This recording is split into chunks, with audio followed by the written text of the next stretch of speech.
9 weeks of basic military training in 9 minutes.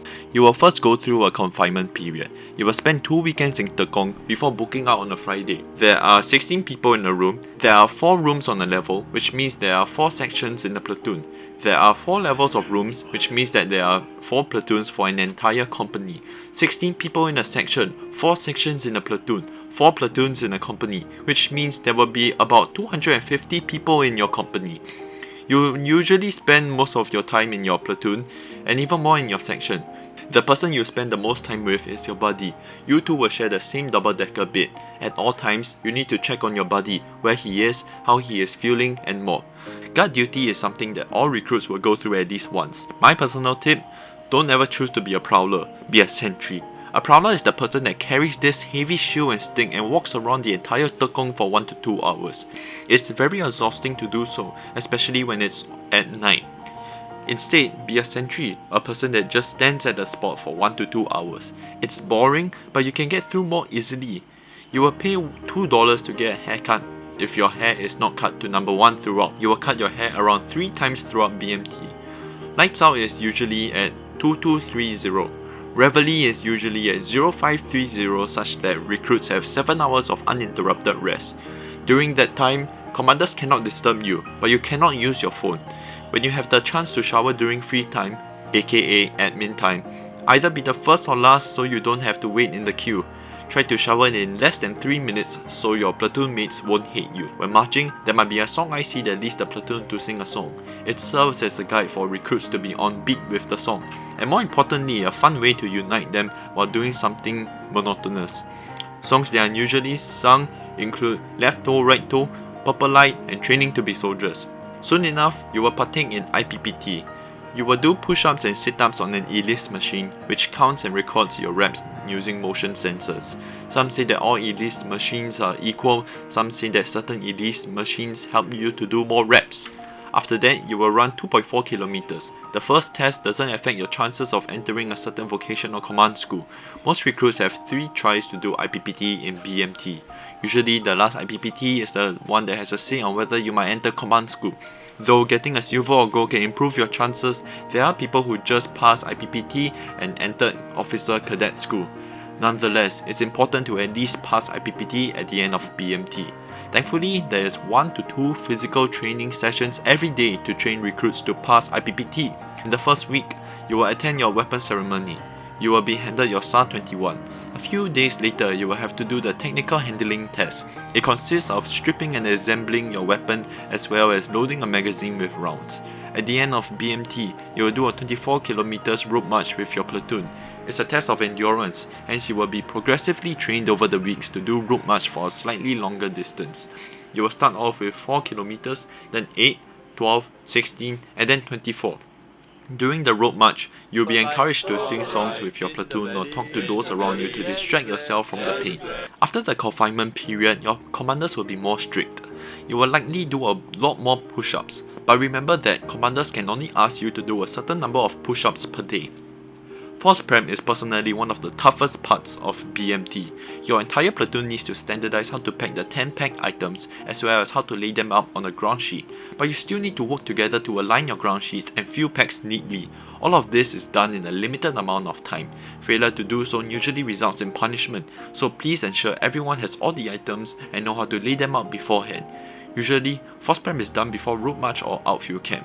Almost all the time before you can book out, your company will do what's called standby area or standby bed. It's to ensure that your area doesn't have any dust and everything is neatly arranged. Hence, not only must you ensure your area is okay, your platoon needs to ensure the corridor and the toilet are clean. Here comes the dreaded toilet duty. Please try as much as possible to not get toilet duty. SBA is everything I've mentioned, with the lockers locked.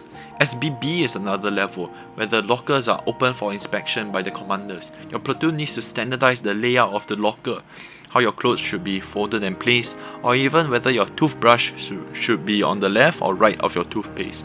Honestly, just expect to do push-ups during SBA or SBB because the commanders can easily find dust from unexpected places.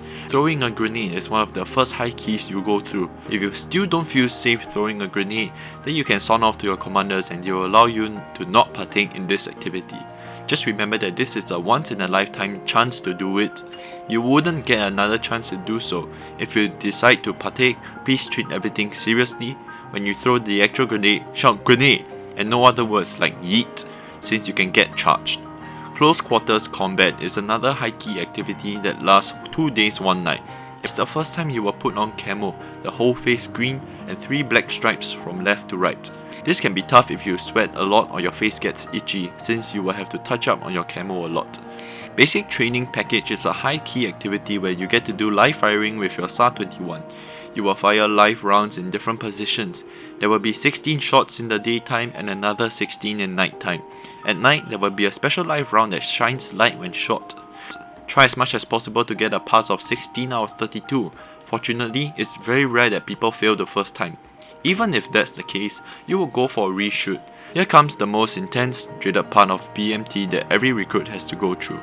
Just remember, it feels like you can do anything if you can get through field camp.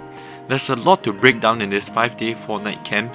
You eat combat rations that taste bad unless you get pasta or spicy ones. You won't get to shower at all, which will make you the dirtiest you've ever been in your life. Your commanders will be the fiercest that they've ever been.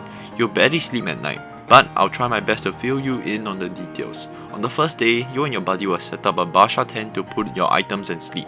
Then, your section will practice fire movement. At night, you will have to do body maintenance. On the second day, you will do the same thing as the first day, but instead of setting up a Basha Tent, you will dig a shell scrape. It will be the most shack activity in the entire field camp, maybe even BMT. You might even hyperventilate after that. You will dig for 45 minutes, then rest for 15 minutes. This cycle will occur 3 times. After this activity, you will go back to practicing fire movement and doing body maintenance. You will sleep in your shell scrape. On the third day, you will cover up your shell scrape. After that, you will practice fire movement for the last time. In the afternoon, you will receive your family letters. This is usually done before a random tekan session to make you physically and emotionally exhausted. Sometimes your commanders might be so nice as to not give a tekan session and just give the family letters. Your family has written and submitted it during your confinement period in the very beginning of BMT.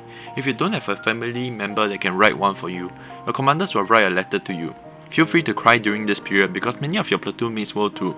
On the 4th day, you will finally be tested on fire movement. Try to pass the field camp test so that you can pass out of BMT. Once everyone is done, you will take a bus trip to your sit test site.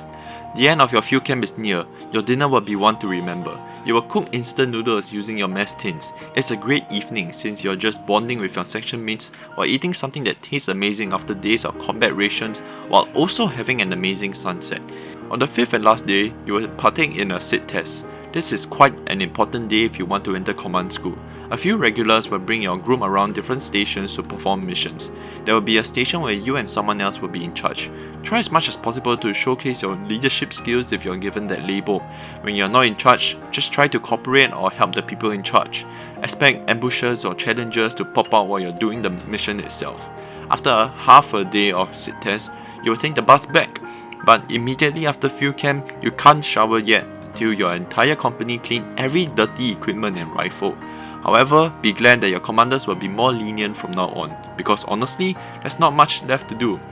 All that's left in BMT is IPPT, your 24 kilometers route march, and Battle Inoculation course, a half-day activity that's fun but tiring because of leopard crawling. You will have way more admin time. Use that time to chat with your commanders about life after BMT or your platoon mates, since it's the last time you'll be with each other in such close proximity.